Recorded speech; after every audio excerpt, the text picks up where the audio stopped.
Basa ng palibot ba. So planting season na.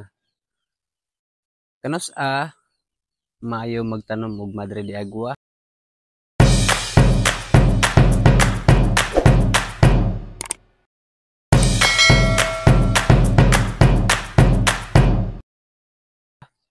Karon na panahon sa ting-ulan kay 100% buhi gina siya.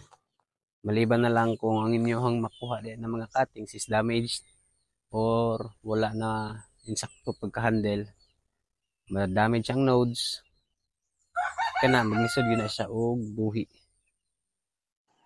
Kaya saan pa man paggawa sa iyahang shoots kung damage na ang nodes, di ba? Posible magawas gihapon ang iyahang roots. Pero mo to, na ako gitry direct plant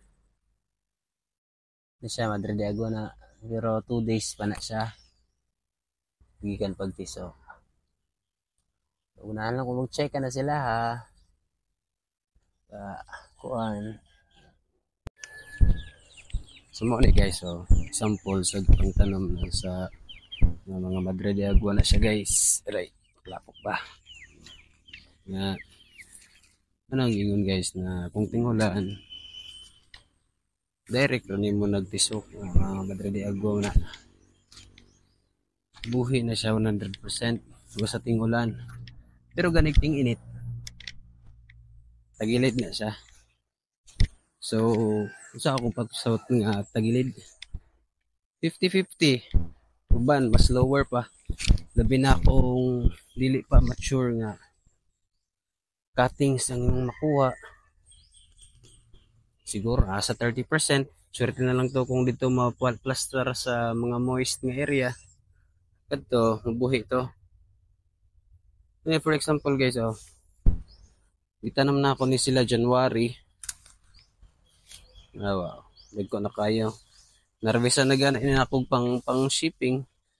O katong gipang ship na ako to Negros, Siargao, Cagayan, Butuan, Kabadbaran.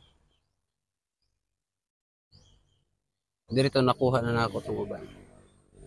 So, mother plant karon amo nang gi-trim na, for example gani guys, kuha na. Okay, grabe man na siya ka fast grower na kaayo. Ana nga gianam na nako nagkuha. So, one example guys niya, ang pagtanong pag inakuha na guys kato ng mga dapit na gid sa udlot. Wala ko ka-expect nga mubuhi na sila tanan kay. Pero kato na panahon para sa nani. Ulan, basa kang karsada, ang kuhan, yuta. Muna na sila diri ang mga mother plants guys. Mga Madre de Agua na sila tanan. Nindot yun, magtanom kung tingulan. So kanina diri ang kanina mga mother plants diri gitanom na ni dito sa mga pilapil para nindot pa ni siya itanom kay para kusog mugunit sa yuta. So kani mga tanom-tanom ang mga tumoy-tumoy guys. Para sa ni turok pa ni bisa pa ginani raw. Mutubo pa ni siya. Dali siya patubuon pero dugay pa builohon. Kini ako pa ning kuanon ron.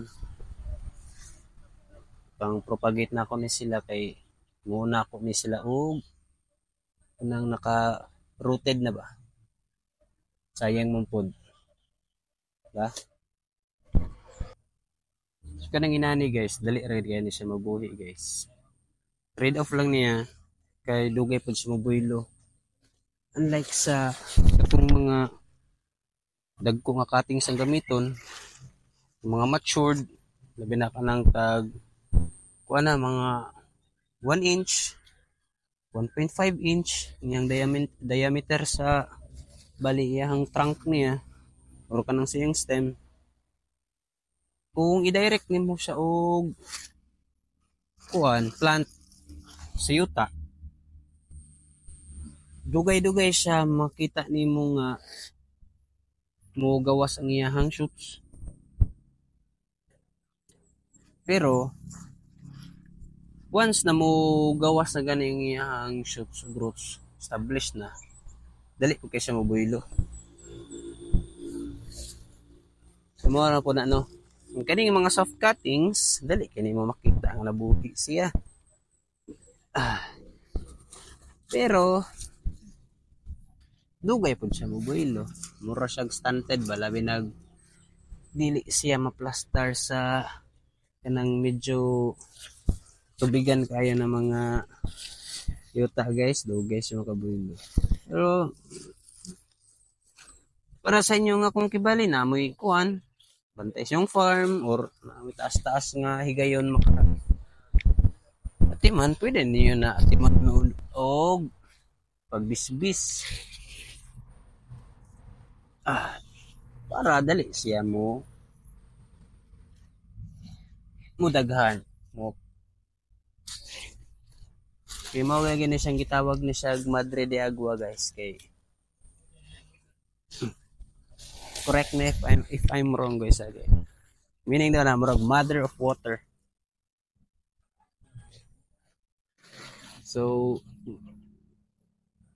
sa laing nasod, kung makita sila nani ng mga tanom madaghan. Mao na siya yung mga indicator na kana daw ng mga areas is nagida na siya source of tubig. Mga stream, spring, creeks, ano.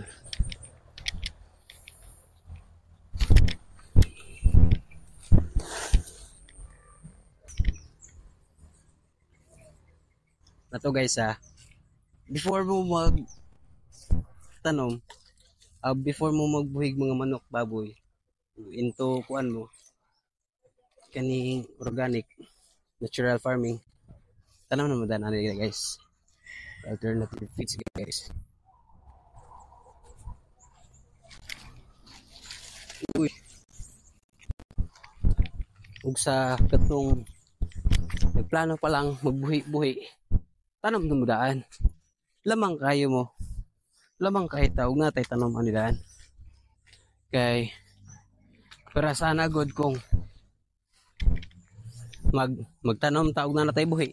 Itak harvest dayon. Pero kung natay mga tanom daan, diserta magsugod ang buhi. Baboy, kanding, excuse me, baka, manok, nga nakita naman ni daan, hindi.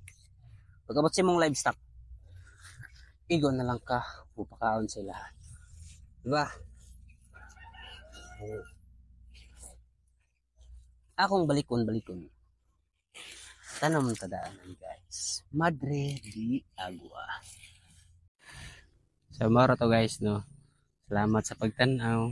Kung natiwas mo ganin ninyo og tanaw, salamat kayo. Salamat sa akong 30 subscribers. Sana madugangan pa. Kay sila ano, ma-monetize ta, di makatabang-tabang putapon sa mga basig pohon na makapang hatag na lang tayo ng mga Madre de Agua guys, mga gusto kung mga wala dyan kapalit, pero try lang nato nga kanang kuan shipping fee lang sa inyohang bayaran ba kay tabangonon gud ko karon guys to be honest. Guys no, salamat guys sa pagtan-aw. So sa susunod na video try nato magkuan katong result sa akong ferment o magbuhat butag fermentation video sa Madre de Agua po. Ayan. Sa katong wala pa ka-subscribe, subscribe na mo. Please lang. Subscribe na.